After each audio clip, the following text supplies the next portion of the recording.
How do you know they'll be back? Because they're soldiers like me. Kurt is 47.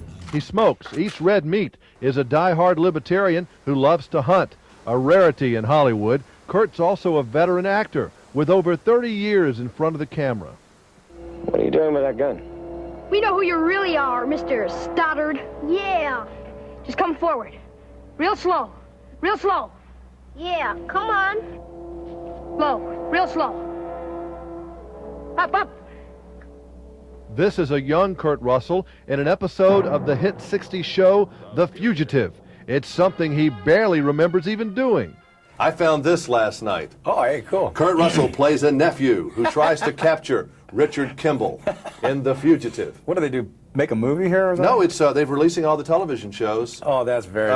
On videotape, and so there you are with a mail-order rifle that you got. How stupid you were to try to capture Richard Kimball. I think this was directed by Dick Donner. Is that right? Oh, really? Yeah, It doesn't. I guess we'll have to get. My dad is also in this one. I think I was about 10 or 12. I don't know. Wow. Somewhere Now, you were around working there. pretty regular back then, weren't you?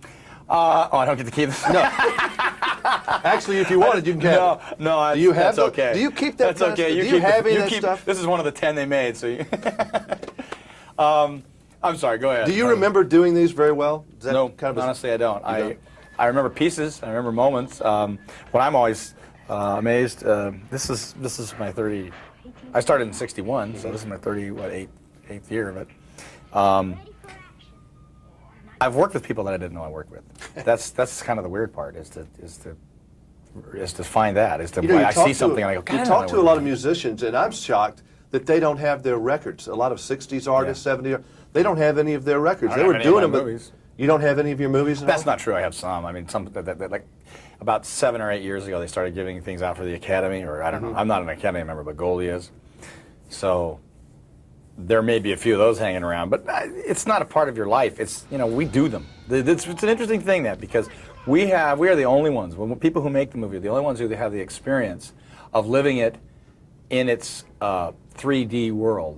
When the time that you make the movie is the only time that it's in 3D, because after that it's on a piece of celluloid that's about that wide, and it doesn't exist anywhere. That movie Soldier doesn't really exist, right? But it did exist to those of us who made it. Making the Soldier movie was hard work, and at times even bone-breaking. Kurt likes to do his stunts. His bones aren't as crazy about them. I broke my left ankle, and then I tore my. Have you ever done that whole before tendons or in anything my- like that? Well, actually, when I was playing baseball, I broke my left ankle 3 times, so it was kind of prone to that. My right foot just was an accident on the set that just was sort of a mistake on a few people's part, especially my own, and that's what happens sometimes. Unfortunately, you can't cover yourself every time, or you're not sharp enough to, or I don't know, you fall asleep, or you get a little lazy, or you get lackadaisical, and when you're doing movies like this, it can be dangerous, and most of all, it can be harmful to the project, because if you can't shoot, Absolutely. you're Costs a lot of money. Yeah, so you don't. So we were fortunate in that. Glued you back together. I was able to just keep on going.